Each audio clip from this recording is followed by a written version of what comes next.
Hey everyone, I'm Sarah, a 25-year-old graphic designer hustling to make it in the bustling city of Chicago.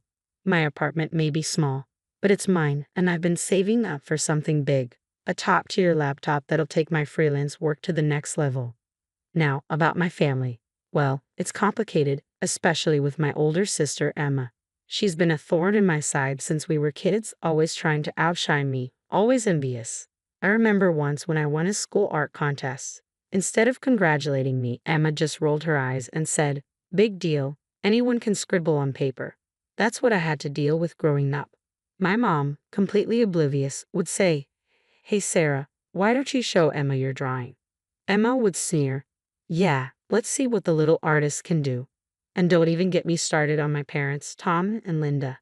They might as well have had an Emma fan club sign on the door. It was always Emma this, Emma that, while I was busting my butt and feeling invisible. Despite all that, I kept grinding. I earned a scholarship to art school while Emma was still figuring out what she wanted to do. When I told her the news, she snarked, "They must be desperate for students." I didn't let it get to me, though. Fast forward to now, I have finally saved enough for the laptop of my dreams. A sleek $3,000 MacBook Pro packed with all the power I need for my design work. The day I hit the ordered button, I felt like I was floating. "You sure about this?" my best friend Mike asked. "This is my moment, Mike. I've earned it," I told him. On my birthday, my family came over for a small celebration. Mom and Dad brought a cake, and even Emma showed up. "Happy birthday, sis," she said, handing me an envelope with a $100 gift card inside, grinning like she'd given me the world. "Wow, thanks, Emma," I said, keeping it polite. Then, there was a knock at the door. My heart raced. I knew what it was. I rushed over and came back with a large box, grinning ear to ear. "My new laptop," I announced, tearing into it like a kid on Christmas. It was everything I dreamed of. "Isn't it beautiful?" I asked, holding it up for everyone to see. But Emma's face darkened. "How much did that thing cost?" she asked, her voice tight. "About $3,000, I admitted. Her eyes widened. $3,000? Who spends that much on a laptop? "It's for my work, Emma. I've been saving." "Oh right, your work," she interrupted, making air quotes. "Because Little Miss Perfect needs the fanciest toys to doodle on, right?" "It's not doodling, Emma. It's graphic design. It's my career." The tension was thick. Mom and Dad exchanged worried glances, clearly uncomfortable. As the night dragged on, Emma kept making snide comments, each sharper than the last. She was downing wine like water. "Must be nice to waste money like that," she slurred. "Some of us actually work for a living, you know." "I do work, Emma. Really hard." "Please, sitting around all day on your fancy computer isn't work." I was about to snap, but Mom intervened. "Girls, it's Sarah's birthday. Let's try to get along." Finally, as the night wound down, I walked Mom and Dad to the door. "Thanks for coming, and for the cake," I said. "Of course, sweetie. Happy birthday," Mom said, giving me a hug. All that was left was to say goodbye to Emma and survive the rest of this nightmare birthday. But when I turned around, Emma wasn't in the living room anymore. I heard a noise coming from my home office. "Emma," I called out, walking toward the sound. What was she doing? I froze in the doorway, unable to believe my eyes.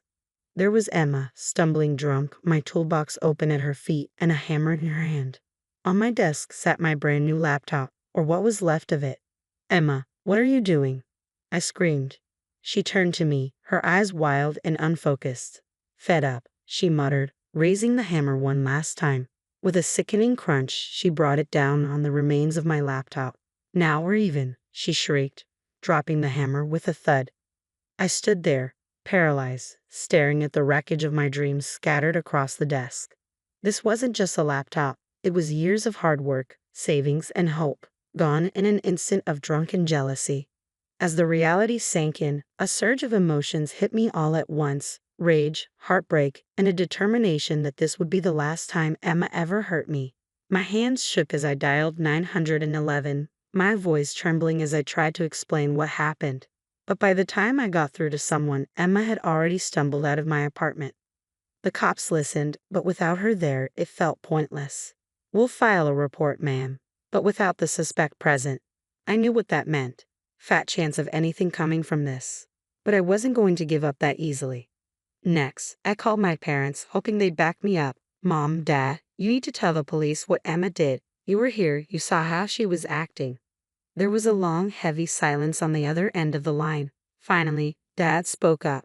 Honey, Emma called us earlier. She said she left your party around 8 p.m. We can't lie to the police.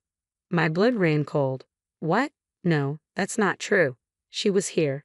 She smashed my laptop. You know how she gets when she drinks. When I turned around, Mom chimed in. Now, Sarah, I think you might be exaggerating. Emma would never do something like that. Maybe you had a little too much to drink yourself. I couldn't believe what I was hearing. My own parents, once again, choosing Emma's lies over my truth. Fine, I said, my voice ice cold. Believe what you want. I hung up the phone and sank to the floor, surrounded by the shattered pieces of my dreams. But as I sat there, something inside me hardened. I was done being Emma's punching bag. Done with my family's willful blindness. It was time to expose Emma for who she really was. I called my best friend, Mike. If anyone could help me pull this off, it was him. Mike, I need your help. It's about Emma. What did she do this time? He asked. I filled him in on everything. When I finished, Mike let out a low whistle. Damn, Sarah, that's messed up. What do you want to do about it? I want to catch her, expose her, make sure everyone sees her for the lying, manipulative person she really is. All right, I'm in. What's the plan? We spent hours brainstorming. Mike's tech skills were going to be crucial. First things first, he said, we need to set up some surveillance in your place, hidden cameras, mics, the works. Next time Emma comes over, we'll catch everything. Good idea. What else? We'll create a fake social media account to keep tabs on her. I can also do some digging into her digital footprint, maybe even her financials. People like Emma usually have skeletons in their closets. Meanwhile, I added, I'll play nice, act like I've forgiven her and the family. Get close again. You sure you can pull that off? Mike asked, concerned. I've been playing nice my whole life, Mike. I can do it a little longer.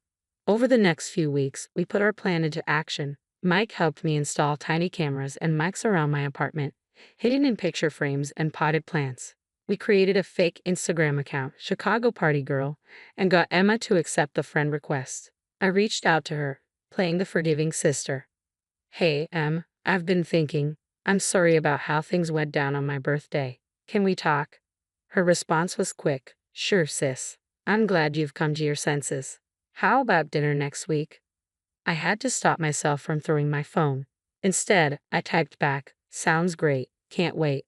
Meanwhile, Mike was working his magic behind the scenes. One night, he called me, his voice excited. Sarah, you're not going to believe this. I think I found something big. Really big. What is it? I asked, my heart racing. I can't say for sure yet, but it looks like Emma might be embezzling from her company. I need to dig deeper, but the numbers don't add up. I felt a mix of shock and vindication. This was it. This was how we were going to bring Emma down. As I prepared for our dinner, I couldn't help but feel a twinge of sadness. How had it come to this? My own sister, my own family, but I pushed those feelings aside. Emma had made her choices, and now it was time for her to face the consequences. When Emma arrived at my place, I played the part of the forgiving sister. As she walked in, I felt the hidden cameras watching, ready to capture everything. Thanks for coming, Em. I really want us to move past this. Of course, sis. Water under the bridge, right? We chatted, and I carefully steered the conversation toward my work. You know, I've been getting some great freelance gigs lately. Clients love my work. Emma's jaw tightened, her eyes narrowing. Oh, aren't you special? She sneered. Always the golden child.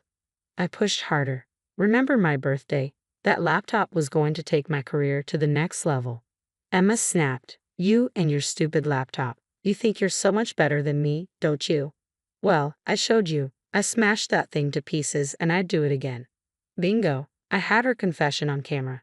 Just then, my phone buzzed. It was Mike. It's done. His text read. We had anonymously tipped off Emma's workplace and the police about her embezzlement. Within days, her world imploded. She lost her job, faced criminal charges, and for the first time, our parents finally saw her true colors. The video of her confession went viral, ruining what was left of her reputation. A week later, I watched from my window as Emma moved out of her fancy apartment. Jobless and alone, I felt a mix of satisfaction and sadness. My sister's toxicity had finally caught up with her. I turned back to my new laptop, ready to move forward with my life and career. For the first time in years, I felt free from Emma's shadow. It was time to focus on my own path, leaving the pain and resentment behind. As I opened up a new design project, I couldn't help but smile. This was my fresh start, my chance to shine without Emma's constant attempts to dim my light. But here's a question for you. If you were in my shoes, would you have exposed Emma's crimes or tried to help her change? Was justice served, or did I go too far? Drop your thoughts in the comments below.